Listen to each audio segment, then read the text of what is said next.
Hey everybody, it's Robert Dunt from ArtTop10.com here at Graham Crowley's Silent Disco Show, and just about to chat to one of the artists, Edwin Aitken. Edwin.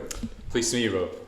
Nice to meet you, man. So this is your picture, this wonderful thing here. Tell us a bit about it. The painting has been made this year. It's called The Last Walk, and I live in an area of London that's close to Epping Forest, and the forest sort of forms part of the subject matter and the starting point for a lot of the paintings.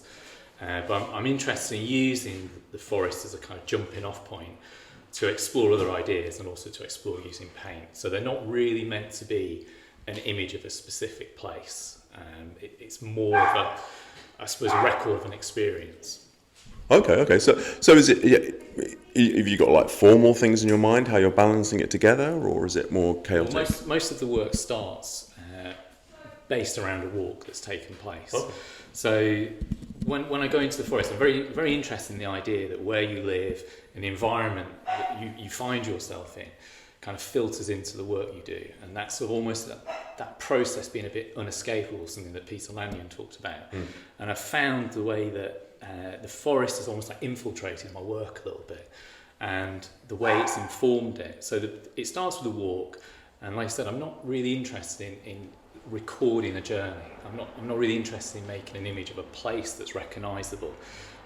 It's more of an experience, and the forest acts as a place to sort of think, to escape, to sort of consider things outside of that environment and bring that into the work.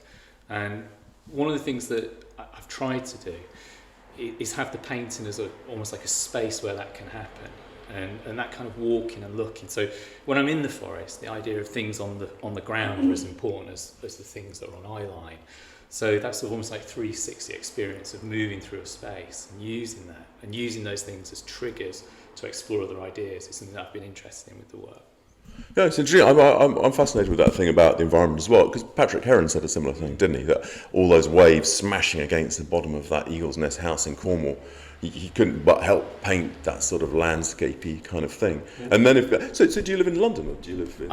I live in London, but I'm literally the last road before it becomes Essex. So it used to be Essex, but as London spread, it's become part of Greater London. And it is right on the border of Essex. So if you do sort of go to the top of my road, you go into Essex. And the little bit of woodland where I walk is a little island. And you can cross from London to Essex through one path. And the woods itself, half of the woods was a private garden. So you have one part of the woods that's got things like rhododendrons in, which are not native to the UK. Mm. And then the other half is a kind of more ancient part of the woodland. And there's one path that divides the two sections. So part of the work as well is being interested in almost those kind of borderline or borderland spaces. Okay. And that in some ways reflects my thinking, because I'm trying not to sort of deal in absolutes. I want there to be kind of wriggle room and nuance in the work, and also in my thinking too. So I mean, I actually, it's quite interesting. I find it because I find it quite frenetic and quite wild. It's got quite a sense of city to it, or maybe it has got the sense of edge of city, edge of forest. Is it meant to be, when you go to the forest, are you contemplative and sort of peaceful, or are you... I used to go and I used to listen to music, and I've gradually stopped doing that. And so because the forest, or the part of the forest I kind of go to is an island, it's surrounded by houses and roads. So as you kind of move deeper into the forest, those sort of, I suppose, aspects of suburbia fall away. And you do feel like you're in, quite a rural countryside type of environment. But then you can soon exit that, and you can have some almost like Peter Doige-esque moments where you see the houses through the trees, and you can hear the train because it's near the tube line. You can hear the trains or clattering away sometimes. So the city sort of does press in on the forest and vice versa. And sometimes with the forest as well, it can change. It's a very managed space. So, trees do get cut down, things change. Okay. But also sometimes the forest kind of pushes back. So I've actually, some of the work, not necessarily with this one, but some of the work I kind of make actually on location for a while, then I bring it back to the studio. On plein air. On plein air, right. But sometimes the forest kind of pushes back. So I went in one time in shorts and got absolutely sort of bitten to pieces by insects, and you'll be walking along and you'll trip up, or it's not always this suppose, very gentle experience. And I do sort of try and set a pace when I walk as well. I'm not having a stroll, I kind of do it as well for exercise. So with the painting too, partly that frenetic is kind of making a reference to almost like multiple experiences as you move through the forest. So one of the things with my work that someone pointed out to me is I don't actually seem to use green very much, despite being landscape. And partly I've wondered if the reason for that is I'm slightly red-green colourblind. So I don't know if that's almost like subliminally affecting my colour choices, but some of the choices also don't relate necessarily to the forest. There might be things that, like the colour of a t-shirt or some litter that you see. And there's also a layering of imagery. And I feel like I'm quite dynamic in terms of what I keep and what I get rid of. But I also quite like the history of that still being there, so it's not a complete erasure. And that partly is, I suppose, opening the work up to that ability to have many experiences and thoughts within that form of the painting.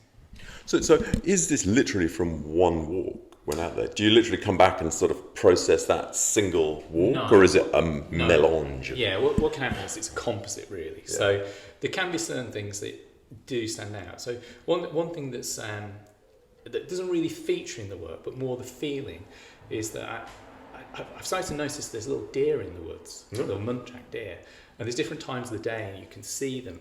And it's not necessarily including the deer in the work, but that idea of a surprise, something unexpected.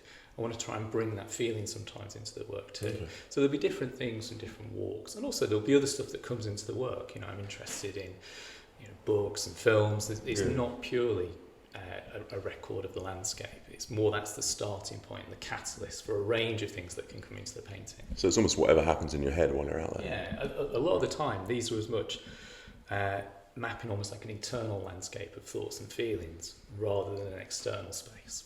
So for you, does the blue have a sort of symbolic meaning as such? What's actually, this is why when I was saying with the blue, I know blue can be a quite heavenly and spiritual colour, but it's also the similar colour to my training. And I kind of wonder which one is the bigger reason for that colour. But sometimes as well, it's I just wanted to use blue. It can be that direct.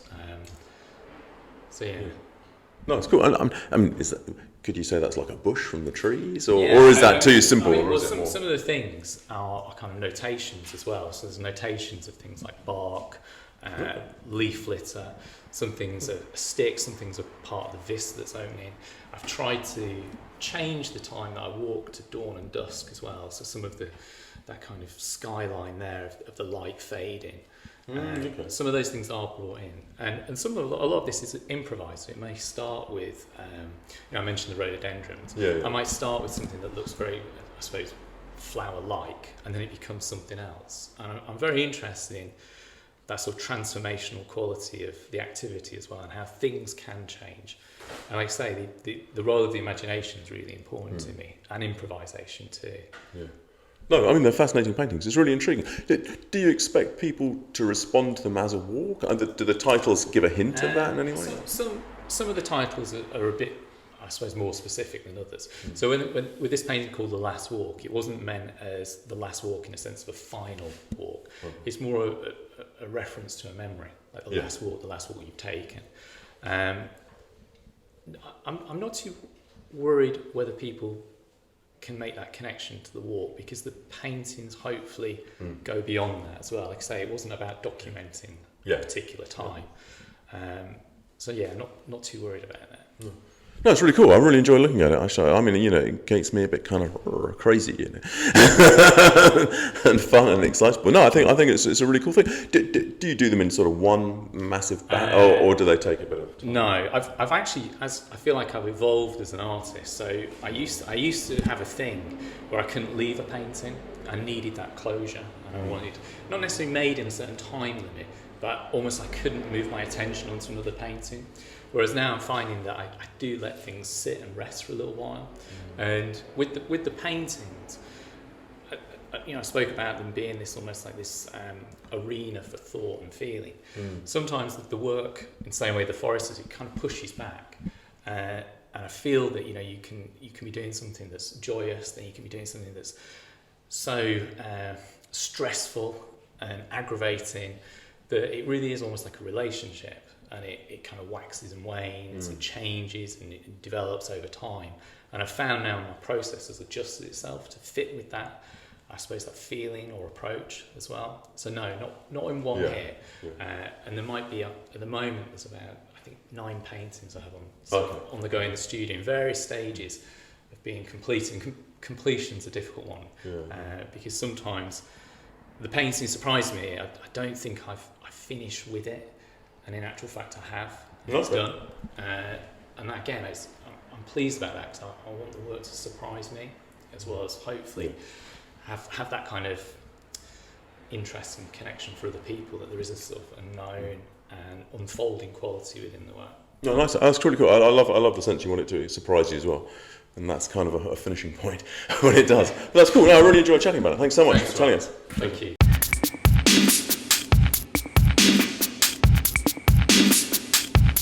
Bombuckler.